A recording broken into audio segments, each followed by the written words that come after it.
The first semifinal of the Manifold TCG Promotional League continues. We have Issa and Eileen, and Issa is currently up a game.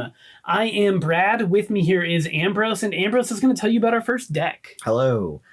Here we go into Eileen's Rylo Lucca deck. At this point, hopefully you have watched the first game of this match.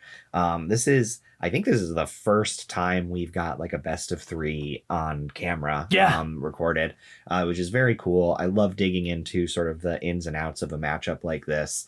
And what we're also bringing you today is sideboarding. So instead of just the standard 45, both players have 60 cards that they can play with. And Eileen's attachment deck here has some options. She's got a bunch of removal options in her sideboard that she could bring in right now. Yeah, the obvious ones are Concussive Blast and Devastating Wake. Issa has a big floor and a big ceiling and no middle. Yeah. And Concussive Blast is really good at nipping a little guy in the bud. Yep. Which isn't always an excellent way to spend your gems, but if it disrupts Issa's ability to play Masquerade, it's going to be very powerful. And it rolls a red dice when you play it, so that means Eileen gets to still be aggressive while she does that. Devastating Wake is going to be a much more interesting conversation because Issa actually has a lot of things that fold to Devastating Wake. The whole floor, but also the Black Market Profiteer and the Energy Retracer. Mm-hmm. The question is Eileen going to be willing to take her foot off the gas long enough to play a 4-cost event that doesn't roll any dice? Yeah, definitely. At the very least, Issa has to be considering this because they might need to play a game that shields their support characters more than in the first round, regardless of whether Eileen puts the card in. And then Eileen has to ultimately make that decision of is a little bit of control what you need to move forward, or is it just all out aggression to take it home? And an important thing to know is this is an open deck list tournament, which means each of these players knows their opponent's starting 45 and their opponent's sideboard, but they don't know which cards their opponent is sideboarding in. And unfortunately, we actually don't know either. We didn't have a way to record that information live, so we're going to be guessing based on what we see in their hands. If we see a Weave Shatter, if we see a Devastating Wake, we're going to scream it out. Yeah, all right. So Issa is going to take more actions, is going to make more changes than Eileen probably. Yeah. Because Issa's here with 5, maybe 6, basically 4, maybe 5, basically unplayable cards in their deck. Yeah. There's 2 strike downs that target characters that Eileen just doesn't have. 2 detonate mines that targets structures that Eileen just doesn't have. And then the maybe was the Profiteer. Yeah, Profiteer is powerful against exactly Blessings of the Cloth and is real bad in every other interaction. Yeah. So definitely an option there. But Issa's going to be looking at removing some of these. So they've got their pick of a couple of decent options from their other cards. Weave Shatter is the sort of low-hanging fruit option. You know, obviously Eileen has tons and tons of attachments, and Weave Shatter is just a clean answer to any of those. And actually, something we didn't discuss was Eileen has the ability to bring in Spiritbinder Mages or Autonomous Sentry Turrets, and those are cards that would make Issa want to keep Detonate Mines and maybe Strike Downs in. So there's going to be a not rock, paper, scissors, but like a blind throw thing going on where Eileen has the opportunity to feint, and we're going to see if Issa calls that bluff or not. That is the sort of sideboarding decision that people much more gooder at games than me need to make. Yes. There's a reason that they are in the top 4, and I'm glad that that's a decision for them to make and not for me. Definitely. All right, we are down at the table, and the players do actually die roll again. Eileen does not automatically choose player or draw because of the result of game 1. It looks like Eileen did win the die roll and is going to start off with a spotter scope, which is identical to the way that she started her last round. But this time, Issa starts by activating Alric, which is different than what we've seen in the past. That is a change up. They've got a Sapphire Apparition to put on the board, so It's an interesting choice. Don't know exactly what, but it looks like Eileen just has the answer?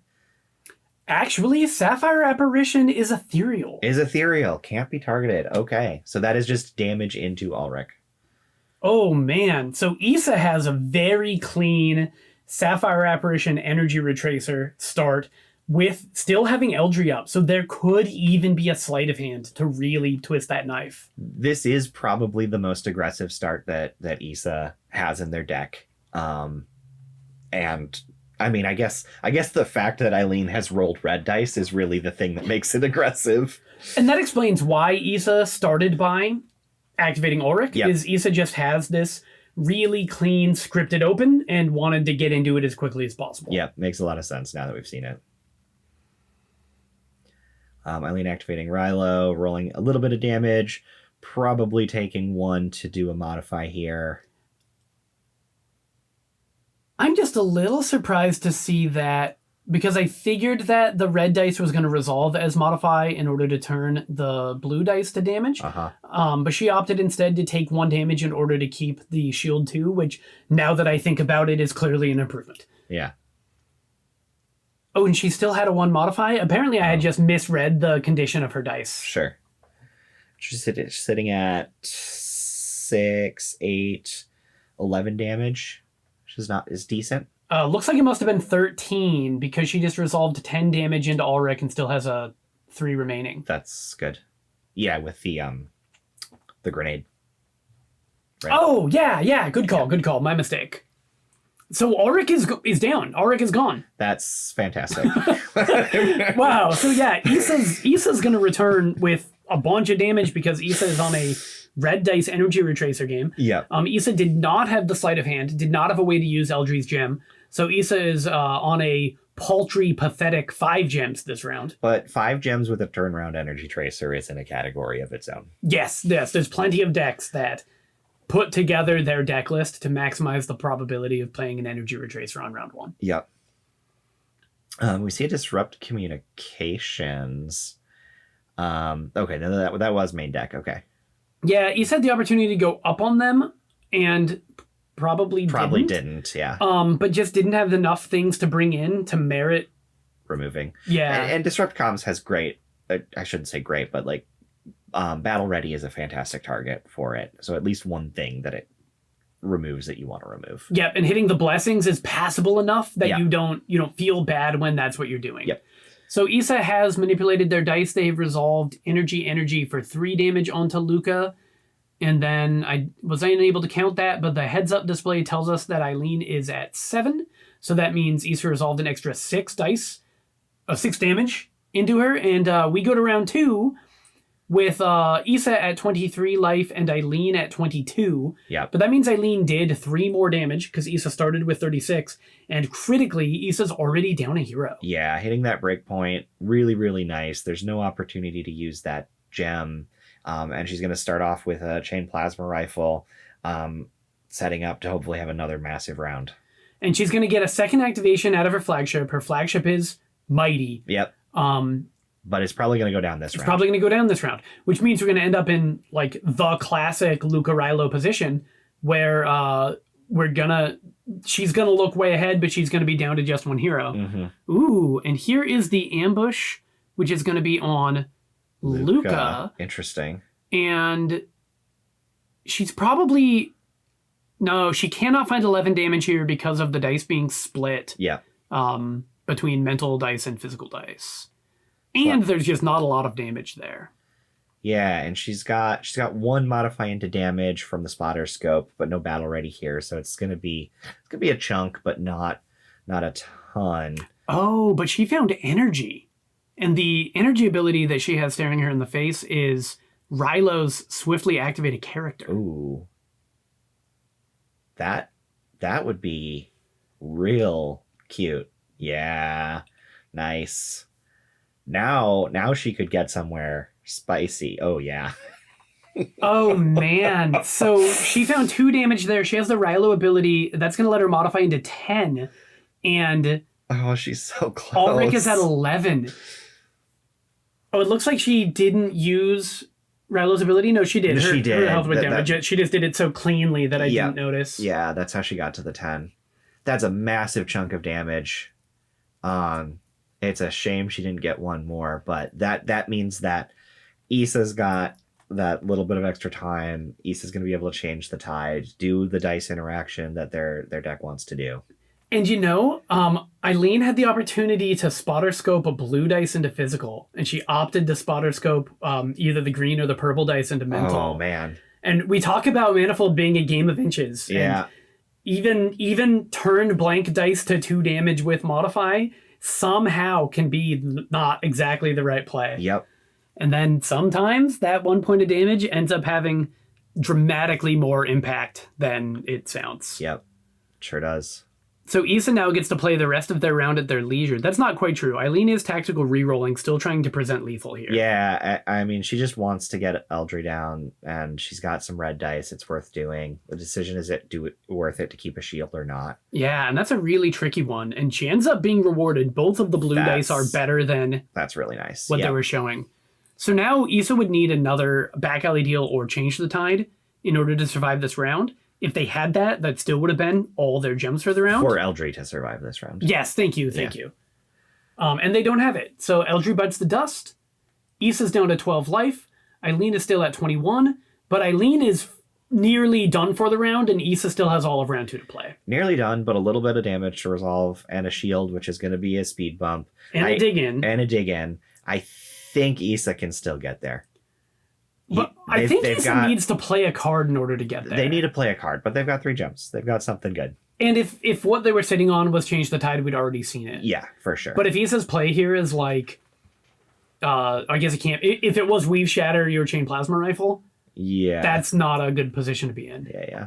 So we're at the edge of our seats to see what proactive play Issa has to make. And Issa's drawing cards, so Issa's also at the edge of their seat, trying to figure out what proactive play they have to make. Maybe they don't have a good one. Yeah, I mean, Eternal Listeners, is that Eternal Listeners? That's Eternal Listeners. Yeah, is fine. Yeah, and a lot of these yellow decks would be, like, Contraband Dealer would be the kind of thing they can play here. But we've talked about how Issa's all ceiling and all floor and no middle. Right. And this is where that lack of middle is really rearing its head. Yep. They tactical reroll into a whole mess of 2s.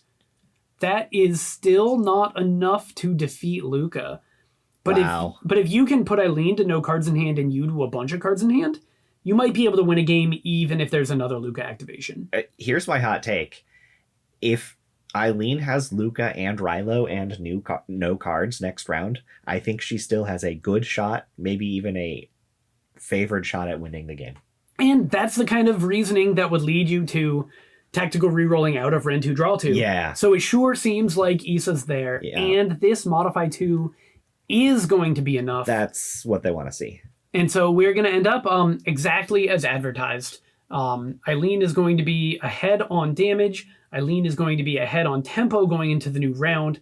But if this game does not end at the top of a round, it is very likely to be Issa's superior board position that ends up taking it. Yep. And they do get there. Lucca goes down. Now Eileen's going to have to fight for it. Now, Issa has already spent a Change the Tide, and Eileen hasn't. Yep. So if we talk about the phase of the game where people start throwing out their events, Eileen's a little advantaged there.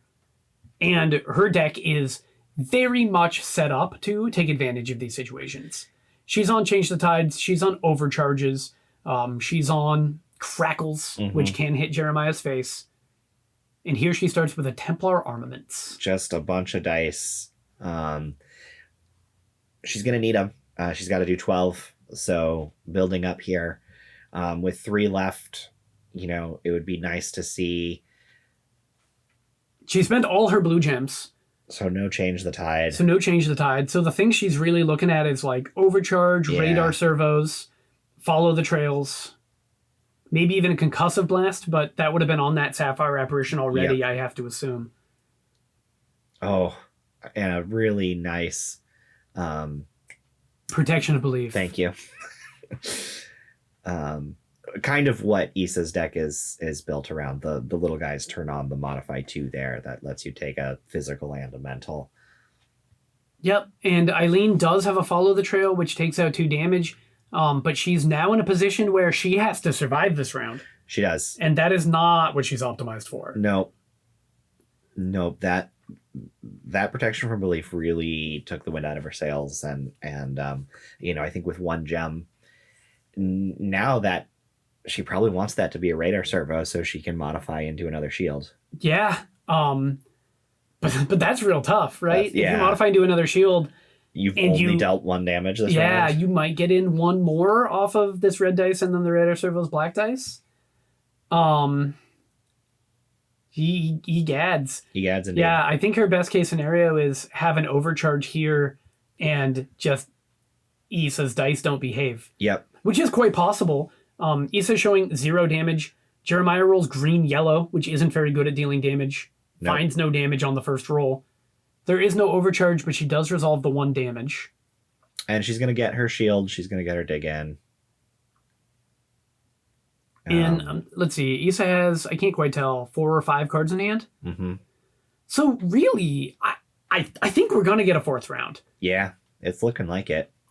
10, 12, 13, 14, 15. Yeah. If Issa's dice were all perfect, then they don't defeat Eileen through a dig-in. Yeah. Now Issa could make another dice, but I think that's not true with Issa's deck list. Yeah, there's no 1-cost yellow play there.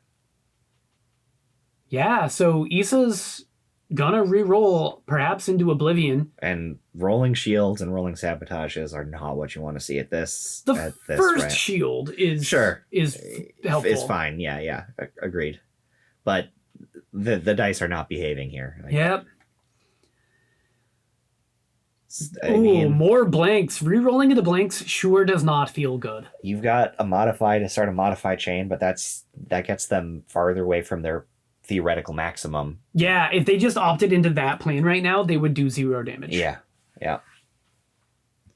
And, if we have 5 more rounds of Eileen dealing 2 and Issa dealing 0. I doubt that that's the way this match is going to go, but you're right. Yeah, so we know that Issa is not winning the game this round. So we know that Eileen is going to get another attempt. She did not have a good salvo to start this round, but part of that was due to a protection of belief. So put in the comments, I'm here at the end of round 3, and I think one of these players is going to win the game. Yeah. Who do you got? You got Issa, you got Eileen. To hear it. It's really close at this point. Yeah. Issa's dealing 0 damage. Their dice were just fully uncooperative. They didn't even end up with a shield. Eileen digs in onto the Templar armaments. I had forgotten that Eileen had not dug in yet. Wait, is Rylo not shielded? I don't think Rylo's shielded. Issa took the shield off. Okay. That's really interesting. Issa probably had a 1 damage in their pool that we couldn't see. Yeah. Issa and took the shield off of Rylo after Eileen dug in. But Eileen still opted into that play because she would rather neither hero be shielded than both heroes be shielded, which is the result if Issa goes first. Yeah. Oh, and also, Eileen has this ambush and wants to go first. Right. I mean, it doesn't matter. Kind of. Her chance of winning is right now with this opening salvo. If she's perfect, if she has 8 physical damage and an overcharge, so she wins close. the game. It's a lot of shields. The energy is actually pretty cute on the Sentinel because it swiftly removes the shield. Yeah, but that's not where we are right now. No. She probably does it. Because what's she going to use this purple dice for? I don't know. She needs to do 10. It depends. Like if she has a Change the Tide and can get the other damage from her red-blue dice, then that makes a lot of sense. She's dealing the 6, so it's not an overcharge. Oh, it could be swiftly activate Sentinel and crackle your face. She does have 2 blue gems up. That's spicy. If Issa has a Clothbound Apprentice in their, universe, in their available resources, you gotta think that's the only way I beat Crackle here. Yeah. Okay. Oh boy, what do you have, Eileen? Just gonna get the shield off. Which means she's not using the energy trick, she's keeping the dice in play. This feels like she's waiting for dice to sabotage to change the tide. Yeah, that's a good read. I think she has 2 cards in her hand, but I'm not certain. I would have assumed that she had 1, that she only had 2 going into the round. I think that. But I think I caught a glimpse of her hand, and I think there were 2 things in it. Oh, rerolling. That's damage. So Eileen had the opportunity to decide, I want to sabotage 2 and I want to go to the next round. Yeah. But instead she decides, no, I want to defeat you right now. And Issa has shown us a glimpse of a Change the Tide. Yeah. That Change the Tide is going to do some work right now. Oh boy. And Issa opts to do a protection of belief instead. Yeah. It's just so clean. Oh. So, given that there was a protection of belief, this line is not going to work. She's not going to find lethal this round. Yep. You really Which wonder... has gotta hurt, because it was the right amount. You really gotta wonder if Search and Destroy was going to get you to round 5. Right. But Eileen digs in. Issa's going to get to use their whole round. There is a 2 damage on a green dice. Last round, these dice just fully did not produce any damage. They're coming now up we're better seeing this time. several. We've got 6 so far. We're pretty far from 13. Eileen has had quite the lead. 3 total now. Is that enough? That takes off the shield. 2, 4, 5, 6, 7, 8, 9, 10. It's 11, I think. I think that's not enough. It's 1 short, though. One premium dice showing 2. Right. We think that's 11. Yeah. That's what I meant. I definitely meant to say that. I just wasn't bad at math. Of course. Yeah. I know how many 13 is. There's a reroll from there's Issa. Another one. Okay. Was that a damage? I think that was, yeah. Okay, I thought that was a rend. Oh, Issa does have 1 more dice to make here. And it's another blank. But Issa has 2 or 3 cards in hand and gets to spend them both. You can't take them with you when you die, although I do think one of them was a protection of belief. But really, protection of belief doesn't help. If Eileen activates Rylo, Rylo's going to be presenting lethal and physical damage. If Eileen gets another activation, Eileen wins the game. Barring absurd odds. Back alley deals can fix that. Change the Tides can fix that. Issa did end up spending their Change the Tide here. This is looking like 2, 4, 6, 8, 10, 12, 14. This is looking like 14. Is that it? Is that the game? I think. We can't quite see it. Oh! Looks like it's it. What a match. So Eileen goes for the tactical reroll, finds lethal damage. Issa has the event to defend themselves, and they punch their ticket to the finals. Incredible. This was a blisteringly fast Best game. 2 out of 3. Best 2 out of 3. And both games, Eileen was right there. Yeah. Like just a couple points of damage away. Oh man, we've been going through this tournament for months, and now we're finally getting to see these absolute dynamos go head to head, and this gameplay is so good. Thank you so much for your participation, Eileen. I'm very excited to see you in season 2. Yep. But now these folks are done with the tournament, but you're not quite done because we have one more thing to show you. Yeah. We've got another Docide Underworlds spoiler for set 2 coming out in July. And this card is Dawn of Bindoff. It is a 3-cost structure that arrives to have you draw 3 and says whenever you take a tactical reroll, you may reroll any 1 dice. I feel like this is going to be a card for the Brewers, because who in their right mind would put 3 gem doesn't roll dice into their deck? Yeah, but it gives you 2 neat things to do with it. 1, 3 gems for draw 3 is like, you do want cards in your hand. For sure. And I agree no one would play that as an event. But this leaves behind a structure which you might sacrifice for the Docide Underworlds theme. Absolutely. Sacrifice a structure to, do thing. And it also represents the only 0 gem, 0 dice way to consistently disrupt your opponent's dice. Turning your tactical rerolls into I guess Yeah, we don't have a word for that fact. But like kind of a mini change the tide, right? Like you get to change your dice and you get to change your opponent's dice. And especially decks like Lucca Barrica that find all of their damage by modifying not damage dealing dice are gonna be very disrupted when they resolve their modify 4 and then you just re-roll their blue dice, re-roll their green dice. Yep. And it's going to be a great way to defend yourself from those strategies. Yeah, very neat tech that we haven't seen before. I think it's going to be interesting to see where this card lands. It's not very straightforward. Again, it doesn't really have a dice value, and at the same time, it's going to bring value to the decks that use it. And that's just one more of the very exciting new effects that you're going to find in Docide Underworlds, which is going to be in stores in July. And shortly after that comes out, we're going to be playing with those cards in Season 2 of the Promotional League. Can't wait. Thank you guys so much for watching.